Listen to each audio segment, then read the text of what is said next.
that matter with FBN Holding is in court, and I think they're sitting today. So at the close of today, we should see some reactions to that. Now let's talk about another very important and I know biting issue in the country, the price of petrol and what's going on in the oil and gas sector. Yesterday, we did see Mr. Ajuri Ngelale, the special advisor to the president, announcing that the president says there will be no hike. In fact, it's all over the papers. I'm sure you have not missed it. But this is happening in a deregulated market. How do you balance this? And also, what work, when you look at this, is awaiting the Minister of Petroleum, who should be there? Well, we have joining us to have this conversation Dr. Victor Ekpenyong. He's the Chief Executive Officer of Kenyan International West Africa Limited. He joins us in the studio. Thank you so much, Dr. Ekpenyong, for your time this morning. Thank you for having me. So I've just been thinking since I saw that, soundbite yesterday from the presidency that there will be no increase in the price of petrol. And yet I do know that the market, in fact, Mr. Ngelale said it yesterday, it's a deregulated market. So how do you balance it? Okay, so a deregulated market has to do with the market. The private sector are the one coming in, and in Nigerian oil and gas at the moment, we're trying to see how to build local capacity, to see how we can have our local production. So at the moment, you know that NNPC is still the one, I think they are the one importing in terms of the percentage of the the PMS, the AGO, and whatsoever that is going on is still the NNPC. I know that the NNPC, I think sometime last year, so trying to transit into a limited liability company, which they have fully done that. And I can assure you, maybe what the government, what they're trying to do is to see how to set up how to fully integrate the ministries and their ministers. And I believe that when the Minister of Petroleum come on board, I think there are some other policies that will be coming up and which is really going to promote the private sector to drive in, to see how to bring down the price of and the unfortunately at this time we see our crude production still reducing. Perhaps this would have helped to buffer. And I mean, the president has also said we're not going back to subsidy, But I mean, I wish we could increase our crude production. It would really come in handy. Yeah, you see, the government, I will commend the NNPC. They are trying a lot. You can see there is a report that came out yesterday that the TMP, that is a trend line for Kados, will be up very soon. And that is going to add almost 350,000 barrels to Nigerian oil output. I know Nigerians have been struggling to see how to meet up with the OPEC quota, and we have up to 1.8 million to put there into the international market.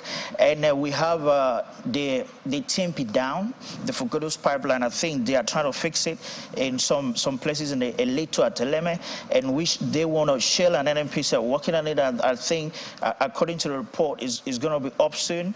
And the NCTL is also down, and which they are still working on it to see. So the problem of Nigerian oil and gas is not just about the production, it's about evacuation. We're having a lot of issues in the Nile Delta region when it comes to oil theft, vandalism and so on. So now there are production. So if you open up all the wells, if you open up some of these idle asset wells, how are you going to evacuate? So now the only companies where Nigeria is getting earning from are companies, maybe they are operating in IC, APSO, FSO, those companies, they are laying their pipelines on the water, so there are not interference there. But any companies that operate on land, swamp, where they are using these NCTL or TMP for means of evacuation, they are having issues. And the government is working, NNPC is working tirelessly to see how to fix this issue. And I can assure you, based on the report I read, from next month, I think Nigeria should be getting towards 1.8 million barrels. That's, I don't understand. We can barely make 1 million now, and you're looking at 1.8 million next month. You must know some things there from the background. Based on a report that I read yesterday, I think is there in the papers that the TMP will be back. TMP has a capacity to do 400,000 barrels per day.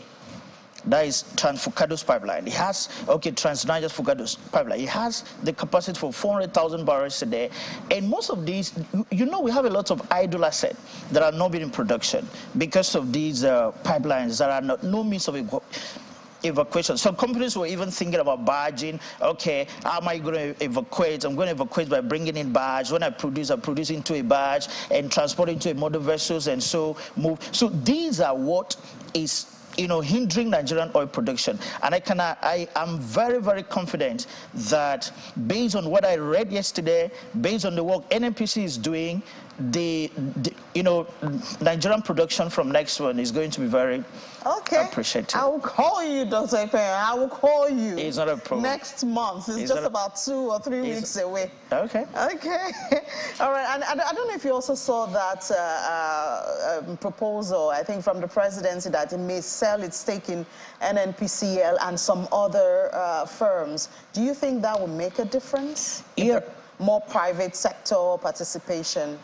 Yeah, because we have a lot of idle assets. I can tell you this. There are some assets that has issue with communities. There are some assets that, that have been idle. The best group or the best person to take care of, because you're talking of insecurity now as a major challenge, is the government. Do you think the private sector can do a better job at dealing with insecurity around the oil and gas assets than the government? It's all about partnership. So if the government sit down and look at, okay, if we take this, what are the pros and cons? If we let this go, what are the pros and cons? I believe they have experts and they have people that are advising them. So what I can tell is that what the government should focus now on, which I believe maybe with the next Minister of Petroleum, the area we will be focusing on, is to see how to resolve some of these issues that surround some of these idle assets.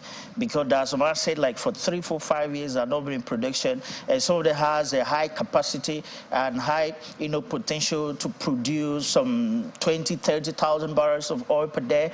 If they can resolve these, and if they want to hand over those assets to NNPC now, NNPCLs or whatsoever, because they are proven to be very, very effective in whatsoever they are doing at the moment. So now, if those assets will be handed over to them, or those assets will be handed over to whoever is going to bid and win, and they are, you know, government cannot succeed. You know, private sector cannot succeed alone. They also need government. They also need security. They also need community. They also need all these stakeholders to come together to see how to boost our production. So I think when the government fully settle down, and maybe the Minister of Petroleum is appointed, they will know the best route to go to boost production. So before we talk about that Minister of Petroleum, because we know in the last, I think, 3 administration, the president had retained the position of the minister. But the president promised us that the Port Harcourt Refinery will be working by December. Do you see that happening? I mean, you read a lot of reports, so perhaps you have seen something. Yeah, this one is all about report. I was to engage one engineer to work for us in one project. He told me that he's in Warri Refinery working. He's in Port Harcourt Refinery working. I had to wait for him for like a week for him to come out of there. I was just asking him, what is going on there? It's not in the news. He said, massive work is going on in Warri Refinery. The work in Port Harcourt has been going on for over a year now.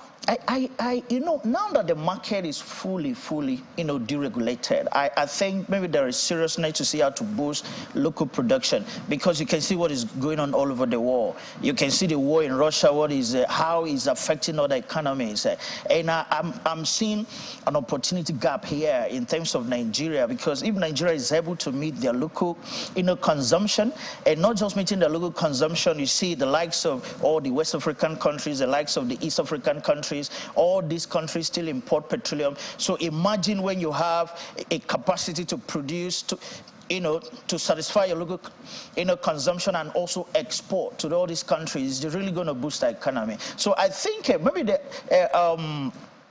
have a plan to see how to boost local production, and not just that.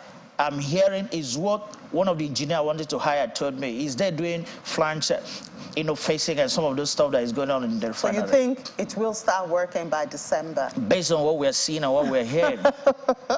So who do you think is best to handle all of this? Deal with the subsidy issue, petrol prices, boosting local production, getting the refineries work. Do you think the president will retain that Minister of Petroleum again, or what do you think? To be very honest, we have a president now in the country, and they have advisors, and I believe that his advisors might have presented the best option for him. Do you want to retain the position? Do you want to give it out? I think the advisors are doing a good job. And maybe, I'm thinking that maybe this regional tension that is going on in ECOWAS might have distracted, the presidency in one way or the other. By now, we're supposed to have been hearing ministers' portfolios and some of those stuff. And some of them have been screened. You now discover that ECOWAS tension here and there, Nigeria, and whatever that is going on. I think, it's my opinion, maybe one of the things that is delaying most of this appointment. And whoever is going to appoint is going to be someone that they know is going to perform. All right, but at least the president will remember that charity begins at home. We need attention first. Thank you so much, Dr. Ekpeyong, Dr. Victor Ekpeyong, the Chief Executive Officer of Kenyan International West Africa Limited. Thank you for having me.